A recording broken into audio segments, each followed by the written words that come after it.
ونصلي ونسلم على رسوله الكريم اما بعد فاعوذ بالله من الشيطان الرجيم بسم الله الرحمن الرحيم ألم تر إلى الذين نافقوا يقولون لإخوانهم الذين كفروا من أهل الكتاب لئن أخرجتم لنخرجن معكم ولا نطيع فيكم أحدا أبدا وإن قتلتم لننصرنكم والله يشهد إنهم لكاذبون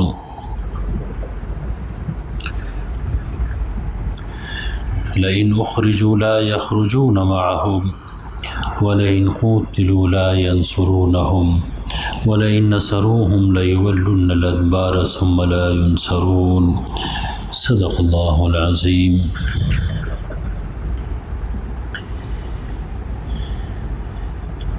یہ سورہ حشر کی 11ویں آیت سے آج انشاءاللہ ہم درس کا آغاز کریں گے۔ اللہ رب العزت فرماتے ہیں الم تر الی الذین نافقوا،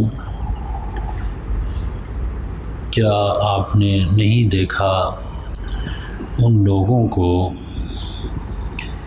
کہ جو نفاق اختیار کر چکے ہیں، منافقین ہیں، یقولون لاخوانہم، اپنے بھائیوں سے کہتے ہیں، بھائیوں سے مراد یہودی، الذین کفروا من اہل الکتاب، کہ اہل کتاب میں سے جنہوں نے کفر کو اختیار کیا، اپنے ان بھائیوں سے کہتے ہیں لئن اخرجتم لنخرجن معکم، اگر تم نکلے مدینہ سے، تمہیں جلا وطن کیا گیا تو ہم بھی تمہارے ساتھ نکلیں گے۔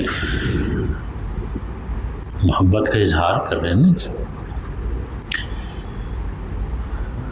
لئن اخرجتم، اگر تمہیں نکالا گیا، لنخرجن معکم، ہم بھی تمہارے ساتھ نکلیں گے، ہم بھی مدینہ میں نہیں رہیں گے۔ ولا نطیع فیکم احدا ابدا، اور تمہارے معاملے میں ہم کسی کی بات نہیں سنیں گے، کسی کی بات نہیں مانیں گے۔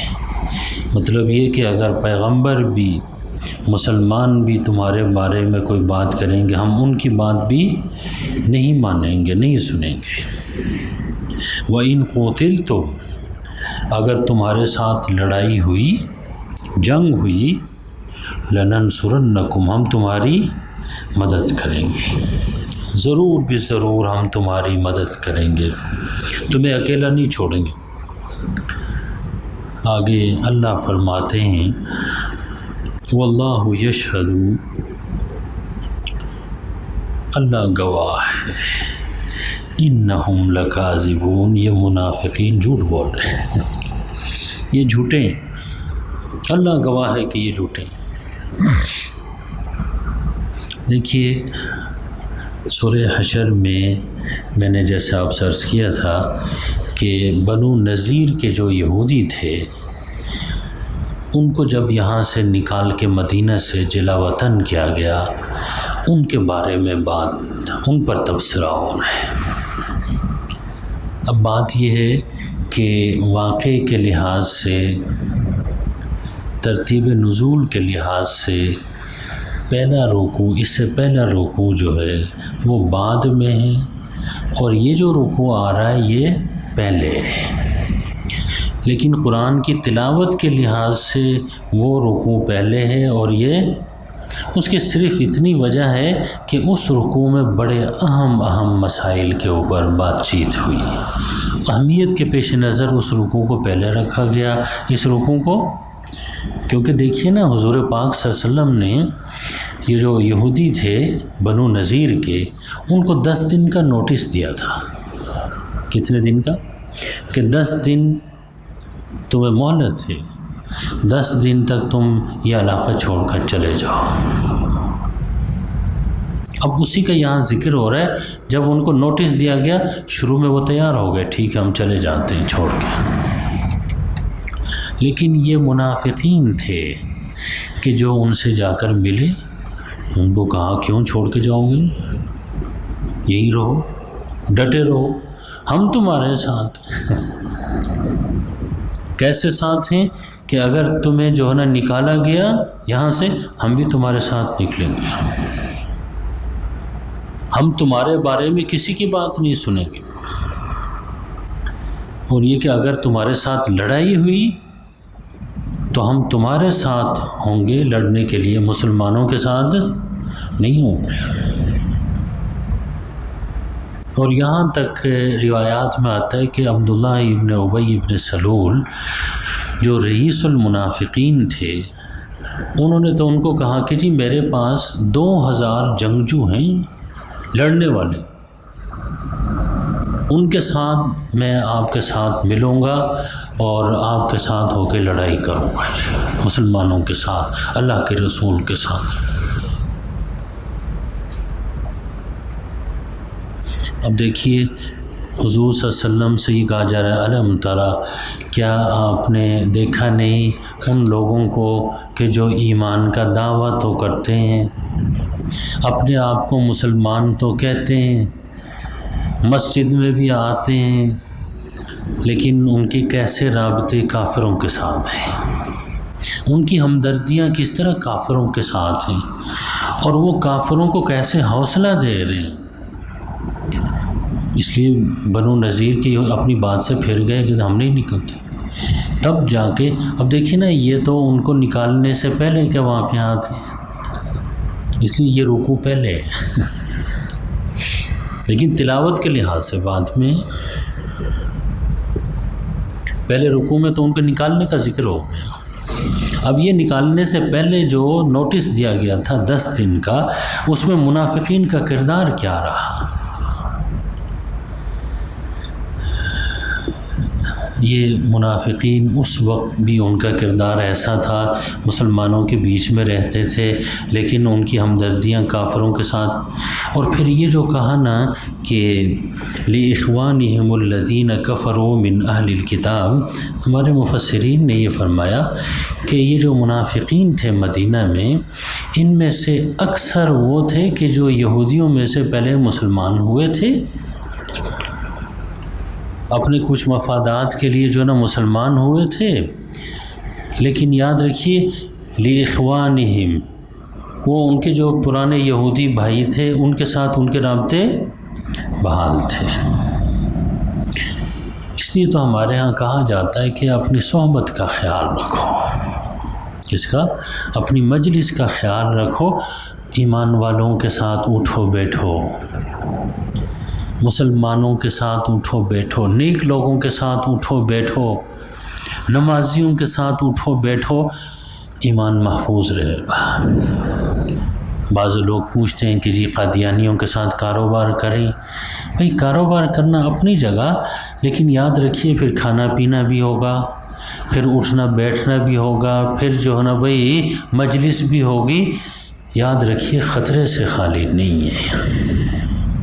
بھائی تجارت تو ہوتی رہے گی، پہلے اپنے ایمان کی حفاظت کی فکر کریں، ایمان محفوظ رہا تو سارے کام ٹھیک ہوتے جائیں گے انشاءاللہ۔ فلاں کافر کے ساتھ، فلاں کافر کے ساتھ، یہ تو منافقین کا رویہ تھا، اور اللہ رب العزت فرماتے ہیں ان کے بارے میں۔ اس لیے دیکھیے کسی کافر کے ساتھ رابطہ، آپ نے افغانستان میں دیکھا کہ کتنے افغانی تھے جو امریکہ کے لیے کام کر رہے تھے، مسجد میں نماز پڑھنے آتے تھے، اور ان کا رابطہ ان کافروں کے ساتھ، ان کے ساتھ مل کے کام جاسوسیاں کرتے تھے۔ جب امریکہ وہاں سے نکلا تو وہ کن کے ساتھ، جہاز میں جگہ نہیں ملی تو جہاز کے ٹائر کے ساتھ لٹک کے لیکن پھر یاد رکھیے نیچے گر گئے بھائی، مر گئے، دنیا سے چلے گئے بھائی۔ اب یاد رکھیے نہ خدا ہی ملا نہ وصال صنم، نہ ادھر کے رہے نہ ادھر کے رہے بھائی، سب ایسے ہی ان کے ساتھ ہوگا۔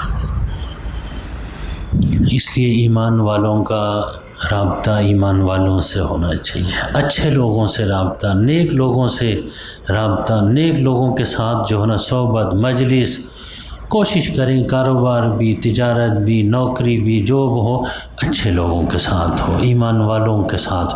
اگر آپ کے 2 پیسے بچتے ہیں کاروبار میں، کوشش کریں وہ بھی کسی مسلمان کی جیب میں جائیں۔ رسول اللہ صلی اللہ علیہ وسلم نے تو فرمایا تھا وَلَا يَأْكُلْ طَعَامَكَ إِلَّا تَقِيٌّ، کہتے ہیں اگر آپ نے ایک لقمہ بھی کھلانا ہے تو کوشش کریں متقی اور پرہیزگار آدمی کو کھلائیں، اسے کھا کے وہ نماز پڑھے گا، اس کی نماز میں آپ کا حصہ ہوگا، اسے کھا کے وہ قرآن پڑھے گا تو اس کی تلاوت میں آپ کا حصہ ہو جائے گا۔ لیکن یہ منافقین کے رابطے ان کے ساتھ، اللہ فرماتے ہیں واللہ یشہد انہم لکاذبون، اللہ گواہ ہے کہ یہ جھوٹے ہیں، جھوٹ بول رہے ہیں۔ کیسے؟ فرمایا لئن اخرجوا، اگر یہودیوں کو نکالا گیا بنو نذیر کو، لا یخرجون معہم، وہ ان کے ساتھ نکلیں گے۔ ایسے ہی ہوا کہ نہیں ہوا؟ بنو نذیر کی یہودیوں کو نکال دیا گیا، اس علاقے سے جلا وطن کر دیا گیا، لیکن منافقین اپنے گھر پہ ہی رہے اور ان کے ساتھ نکلے نہیں، خیبر نہیں گئے۔ وَلَئِن قُوتِلُوا لَا يَنْصُرُونَهُمْ، اگر ان کے ساتھ لڑائی ہو جائے وہ ان کی مدد کو نہیں آئیں گے۔ حضور نے ان کا محاصرہ کیا ان کے علاقے کا، تو کسی منافق کو ہمت ہوئی ان کے ساتھ دینے کی؟ نہیں، اپنے گھروں میں دبک کے بیٹھ گئے۔ وَلَئِن نَصَرُوهُمْ لَيُوَلُّنَّ الْأَدْبَارَ، فرمایا کہ اگر وہ ان کی مدد کے لیے باہر نکلیں گے بھی تو کیا ہوں گے؟ کہتے ہیں وہ پشت پھیر کے بھاگیں گے۔ ثُمَّ لَا يُنصَرُونَ، پھر کہیں سے بھی ان کی مدد نہیں کی جائے گی۔ اور ایسے ہی ہوا۔ آگے بڑی خوبصورت بات آیت نمبر 13 میں آ رہی، فرماتے ہیں لَأَنْتُمْ أَشَدُّ رَهْبَةً فِي صُدُورِهِمْ مِنَ اللَّهِ، فرماتے ہیں کہ لَأَنْتُمْ، تم أَشَدُّ رَهْبَةً فِي صُدُورِهِمْ مِنَ اللَّهِ، ان کے دلوں میں خدا سے زیادہ تمہارا خوف ہے۔ کمال کی بات ہے، صحابہ کرام سے کہا جا رہا ہے کہ ان جو ہے نا بھائی منافقین کے دلوں میں اور یہ یہودیوں کے دلوں میں خدا سے زیادہ تمہارا خوف ہے، وہ خدا سے اتنا نہیں ڈرتے جتنا تم سے ڈرتے ہیں۔ کیوں؟ اس لیے کہ صحابہ کرام کی جو حضور کے ساتھ جب محبت دیکھتے ہیں، صحابہ کرام کی جب جو ہے نا بھائی فدا کاری دیکھتے ہیں کہ فدا ہو رہے ہیں حضور کے ہر حکم کے اوپر جو ہے نا فدا ہو رہے ہیں، اور جب دیکھتے ہیں کہ جنگ کے موقع پر سیسا پلائی دیوار بن کر کھڑے ہوتے ہیں، تو ان کے دلوں کے اندر جو ہے نا بھائی یاد رکھیے خوف تمہارا پیدا ہوتا ہے۔ یہاں پر بھی وہ ان کی ساری ہمدردیاں، ان کی محبتیں کن کے ساتھ ہیں؟ بنو نذیر کی یہودیوں کے ساتھ ہیں، لیکن خوف جو نا تمہارا ان کے دلوں کے اوپر۔ اور عجیب بات یہ کی کہ بِأَنَّهُمْ قَوْمٌ لَا يَفْقَهُونَ، یہ اس وجہ سے کہ وہ ناسمجھ لوگ ہیں، بے عقل لوگ ہیں۔ دیکھیے بھائی، کوڑے سے نہ ڈریں، کوڑا لگانے والے سے ڈریں۔ یاد رکھیے، تلوار سے نہ ڈلیں، تلوار چلانے والے سے ڈریں۔ یہ مومنین تو بھائی اللہ رب العزت کی تلوار ہیں۔ عقل مند تو اصل خدا سے ڈرتا ہے، رب سے ڈرتا ہے کہ میں اس کی ناراضگی کو افورڈ نہیں کر سکتا، میں برداشت نہیں کر سکتا۔ فرمایا یہ اتنے کم عقل ہیں کہ یہ آقا سے ڈرنے کے بجائے نوکر سے ڈر رہے ہیں، ملازم سے ڈر رہے ہیں۔ یہ ان کی بے عقلی ہے، یہ ان کی کم عقلی ہے منافقین کی۔ خدا سے ڈریں۔ ایمان والے تو یاد رکھیے اللہ کے سپاہی ہیں، اللہ جیسے چاہتا ہے ان سے کام لیتا ہے۔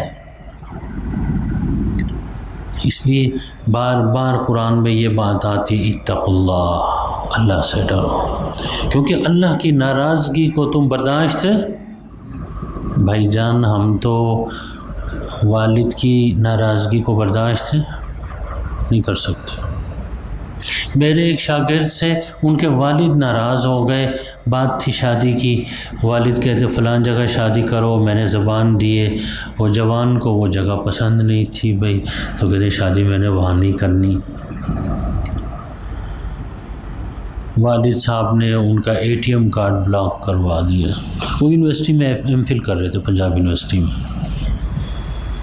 کیوں؟ اب وہ جو ہے نا بھائی تڑپ اٹھے، میرے پاس آئے۔ اب دیکھیے وہ والد کی ناراضگی کو بھائی ATM بلاک کر دیں پیسے نہیں نکال سکتے۔ اگر اللہ ناراض ہو گئے تو پھر کیا ہوگا؟ صرف ATM بلاک ہوگا؟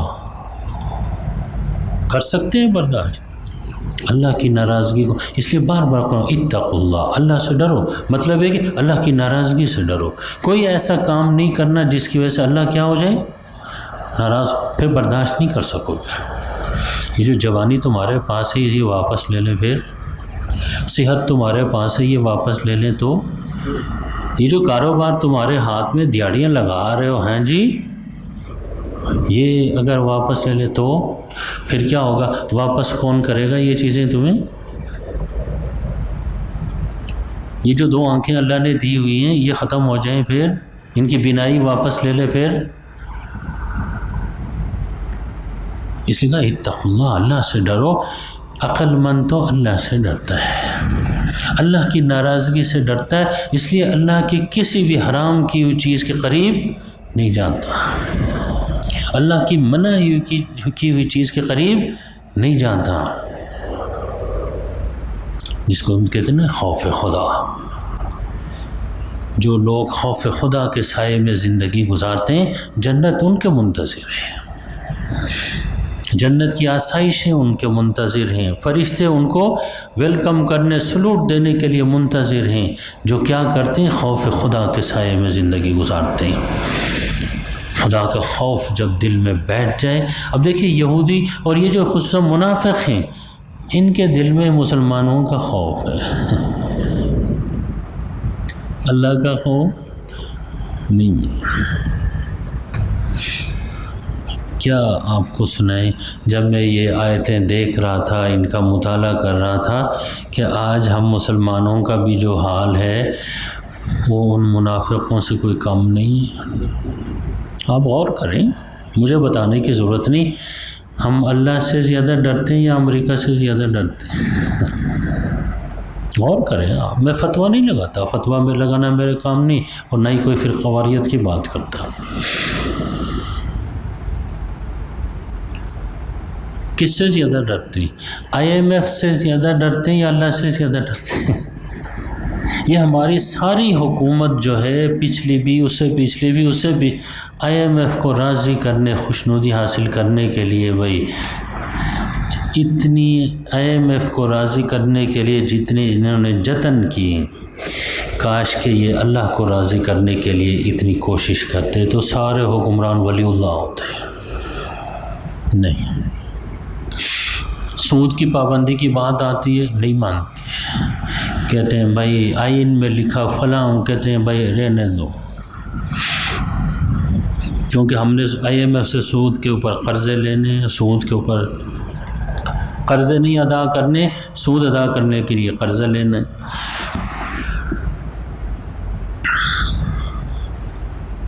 آج ہم خود دیکھیں کہ ہم یاد رکھیں کس سے زیادہ ڈرتے۔ جب اللہ سے زیادہ ڈریں گے تو پھر قبر میں جب سوال ہوگا کہ بھائی من ربک، تمہارا پروردگار کون ہے جن کے تم ڈرتے بھی تھے، ہیں جی، جن کی نافرمانی سے ڈرتے بھی تھے اور جن کے حکموں کے مطابق تم زندگی گزار کے آئے ہو، تو پھر کیسے جواب دیں گے کہ ربنا اللہ یا ربی اللہ؟ جب زندگی گزارے، اس لیے ہم دعا تو کرتے ہیں کہ یا اللہ خاتمہ بالخیر، آخر وقت میں کلمہ نصیب فرما، لیکن حدیث میں جو آیا کہ کما تحیون تموتون، کہ جیسے جیو گے ویسے مرو گے۔ اگر کلمے والی زندگی گزاری ہے تو کلمے والی موت آئے گی، اگر یاد رکھیے کلمے والی زندگی نہ ہو تو پھر کلمے والی موت بھی نہیں آئے گی، جیسے جیو گے ویسے مرو گے۔ اپنی زندگیوں پر غور کرنے کی ضرورت ہے۔ کیا ہم کوئی منافقانہ زندگی گزار رہے ہیں یا مومنانہ زندگی گزار رہے ہیں؟ کیا ہم قرآن کے مطابق ہماری زندگی ہیں؟ قرآن کو دیکھ کے زندگی گزار رہے ہیں؟ کیا ہم دوسرے مسلمانوں کا احترام کرتے ہیں، دوسرے مسلک کے، دوسرے فرقے کے، دوسرے گروپ کے، یا سمجھ لیں کہ جو پارٹیاں بنی ہوئی ہیں سیاسی پارٹیاں، کیا دوسرے پارٹی کے بندے کی کوئی عزت کرتے ہیں ہم لوگ یا گالیاں دیتے ہیں؟ سارے مسلمان ہیں۔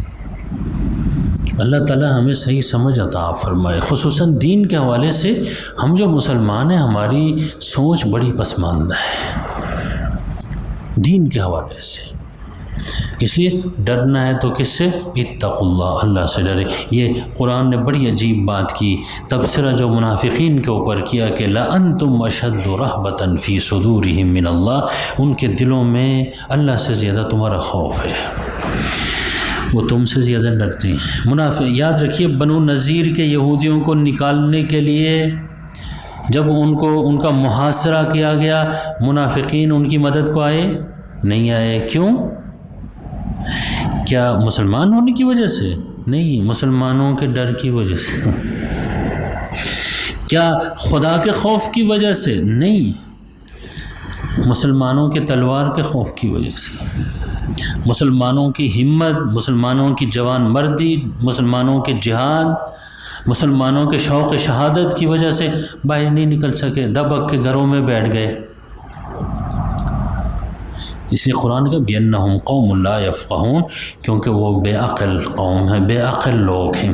عقل مند وہ ہے جو خدا سے ڈرتا ہے، اس لیے کہتے ہیں جو خدا سے ڈرتا ہے، خدا کی ناراضگی سے ڈرتا ہے، یاد رکھیے پھر وہ کسی سے بھی نہیں ڈرتا۔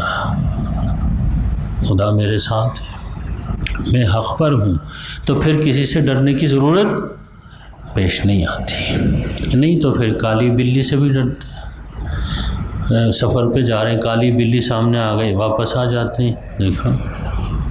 نہیں تو پھر الو کے سائے سے بھی ڈرتے ہیں، گھر کے اوپر آ کے درخت پر الو بیٹھ جائے تو اس کو بھگاتے ہیں کہ منحوس سے۔ نہیں تو پھر سفر کے مہینے سے ڈرتے رہتے ہیں۔ ہر چیز ان کو جو ہے نا وہ خوفناک نظر آتی ہے۔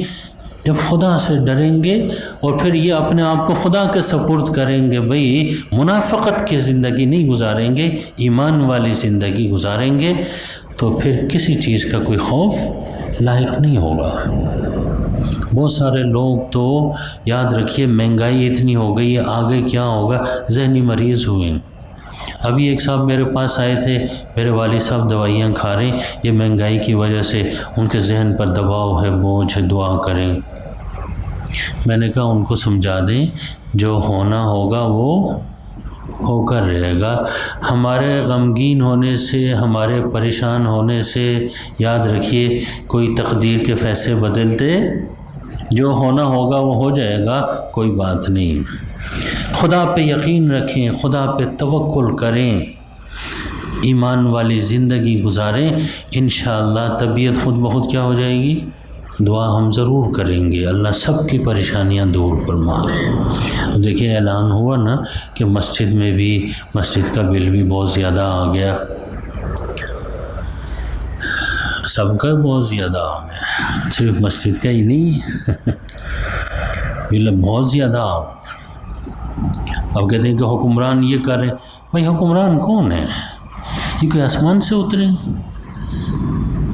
یہ ہم میں سے ہی ہیں، ہمارے اعمال ہی ہمارے سامنے آ گئے، ہم ہی ان لوگوں کو سامنے لاتے ہیں، لے آتے ہیں، پھر بگا دیتے ہیں، پھر لے آتے ہیں۔ ہم ٹھیک ہوں گے تو انشاءاللہ یہ بھی ٹھیک ہو جائیں گے۔ یہ بجلی چوری کرنے والے یہ کوئی حکمران ہیں؟ اب تو بھائی مسجدوں میں بجلی چوری پکڑے جا رہے ہیں، مدرسوں میں پکڑے جا رہے ہیں، اور چیزیں تو چھوڑیں آپ، اللہ معاف فرمائے۔ تو یہ کوئی حکمران ہے؟ ہم سب کی نیتیں بدل چکی ہیں، نیتوں میں فطور آ چکا ہے، دین سے دوری ہے، یہ سارا چوری ہوتی ہے۔ مسئلہ پوچھتے ہیں ہم سے، بجلی چوری کرنا جائز ہے کہ نہیں؟ اتنی ڈٹائی کہ فتویٰ دے دیں ہمارے کندھے پہ رکھ کے بندوق چلانا چاہتے ہیں۔ بھائی چوری کو ہم کیسے جائز کہیں؟ ایمان والی زندگی، توکل والی زندگی۔ یاد رکھیے کہ اگر پیسے نہیں ہیں تو ایسی نہ چلائیں، دیکھیں نا، ایمان والی زندگی، چوری نہ کریں۔ مومن کی زندگی ایسی ہوتی ہے، سیدھی ہوتی ہے، صراط مستقیم پر ہوتی ہے۔ مومن کبھی بے صبرہ نہیں ہوتا، یہ خودکشی کرنے والے سارے بے صبرے ہوتے ہیں۔ بڑی خوبصورت بات کی کہ بِأَنَّهُمْ، آگے فرمایا لا يقاتلونکم جمیعا، یہ اکٹھے ہو کے کبھی تمہارے ساتھ لڑنے کی ہمت نہیں کریں، الا فی قری محصنۃ، مگر یاد رکھیے بستیوں کے قلعوں میں بند ہو کر، قلعوں کے اندر رہ کے، یہ ان کی بزدلی ہے یہودیوں جگہ، او من وراء جدر، جدر جدار کی جمع، یا یاد رکھیے کن کے، یاد رکھیے دیواروں کے پیچھے سے چھپ کے بھائی تمہارے اوپر حملہ کریں گے، لڑیں گے۔ کھلے میدان میں کبھی ان کو آ کر ہمت، مسلمانوں کے ساتھ ہمت کبھی نہیں ہوئی، کھلے میدان۔ اور یاد رکھیے ایک جرنیل نے کتاب لکھی ہے، اس کتاب میں انہوں نے لکھا ہے کہ تنخواہ دار فوج اور مجاہدین کا جب بھی تقابل ہوا افغانستان میں ادھر ادھر، وہ کہتے ہیں کہ ہمیشہ مجاہدین کا پلہ بھاری رہا، میدان میں کبھی بھی امریکی فوجیوں کا پلہ بھاری نہیں رہا۔ وہی اس وقت کے جو منافقین تھے ان کے بارے میں بھی، یہودیوں کے بارے میں، یہ امریکی کون ہے؟ یہ وہی یہودی ہیں، اور یہودیوں کے ایجنٹ ہیں یہ سارے۔ کبھی میدان، یہ سازشیں کریں گے، ورلڈ بینک کے ذریعے سے سازش کریں گے، دیوار کے پیچھے سے، IMF کے ذریعے سے سازش کریں گے، کھل کے میدان میں آ کے لڑیں گے تو ان کا وہی حشر ہوگا جو افغانستان میں ہو چکا ہے، نہیں لڑ سکتے۔ اس لیے فرمایا کہ یہ یہودی جو ہیں بنو نذیر کے نہیں لڑ سکتے، تحسبهم جمیعا وقلوبهم شتیٰ۔ اب دیکھیے ادھر دیکھیے ذرا توجہ فرمائیں اس آیت کے اوپر۔ منافقین آ کے یہودیوں کے ساتھ میٹنگ ہو رہی ہے، مشورے ہو رہے ہیں، قریش کے مشرکین بھی بیٹھے آتے ہیں، لگتا ہے کہ ان میں وحدت فکر ہے، اتحاد ہو رہا ہے، جی۔ اللہ فرماتے ہیں کہ تحسبهم جمیعا، تمہیں خیال آتا ہے کہ یہ اکٹھے ہیں، وقلوبهم شتیٰ، اور فرمایا کہ ان کے جو دل ہیں وہ پھٹے ہوئے ہیں، کیا مطلب؟ جدا جدا ہیں۔ یہ صرف مسلمانوں کے بغض اور عناد میں کیا ہو رہے ہیں؟ اکٹھے ہو رہے ہیں۔ ان کے پاس انسانیت کو دینے کے لیے کوئی پروگرام نہیں ہے، وہ صرف محمد رسول اللہ صلی اللہ علیہ وسلم کے پاس ہے وہ پروگرام۔ اس لیے فرمایا وقلوبهم شتیٰ ذالک بانہم قوم لا یعقلون، یہ اس وجہ سے کہ وہ بے عقل قوم ہیں، بے عقل لوگ ہیں، ان کے اندر کوئی فکری وحدت نہیں ہے، کوئی اتحاد نہیں ہے، صرف مسلمانوں کو نقصان پہنچانے کے لیے مسلمانوں کے ساتھ بغض، عناد، ان کے ساتھ کینہ کی وجہ سے اکٹھے ہوئے ہیں۔ کبھی ایسا اتحاد کامیاب نہیں ہوتا۔ کسی کے ساتھ بغض کی وجہ سے، حسد کی وجہ سے، کینہ کی وجہ سے یہ کوئی اتحاد ہوتا ہے، وہی اتحاد کامیاب ہوتا ہے جس میں فکری اتحاد ہو، سوچ ملتی ہو۔ اس لیے ایمان والوں کی سوچ ایک ہے، اس لیے جب وہ میدان میں نکلتے ہیں تو سارے اکٹھے ہو کے نکلتے ہیں۔ منافقین الگ سوچ رکھتے ہیں، یہودی الگ سوچ رکھتے ہیں، مشرکین قریش کون، وہ الگ سوچ رکھتے ہیں، وہ الگ عقیدہ رکھتے ہیں۔ اس لیے ان کی یہ وحدت فکر نہیں ہے، یہ صرف اور صرف فساد فی الارض کے لیے ہے۔ قرآن نے بڑی زبردست بات کی ہے، اور ایسے ہی ہوا، دیکھا گیا کہ جب یہودی وہاں سے جو ہے نا ان کو فارغ کر دیا گیا، ان کا اتحاد ختم ہو گیا، تتر بتر ہو گئے۔ اللہ رب العزت ہمیں صحیح سمجھ عطا فرمائے، قرآن کو صحیح سمجھنے کی توفیق عطا فرمائے، اور یہود اور نصارہ اور منافقین جو یہود اور نصارہ کے ایجنٹ ہیں، اللہ ان کے شر سے پوری امت کو محفوظ فرمائے۔ ان کی شرارتیں اس زمانے میں بھی تھیں جن کا قرآن ذکر کر رہا ہے، اب تو ان کی شرارتیں بہت بڑھ گئی ہیں۔ اللہ ایمان والوں کی حفاظت فرمائے، پاکستان کی حفاظت فرمائے، اور جتنے بھی اسلامی ممالک ہیں اللہ سب کی حفاظت فرمائے۔ دعا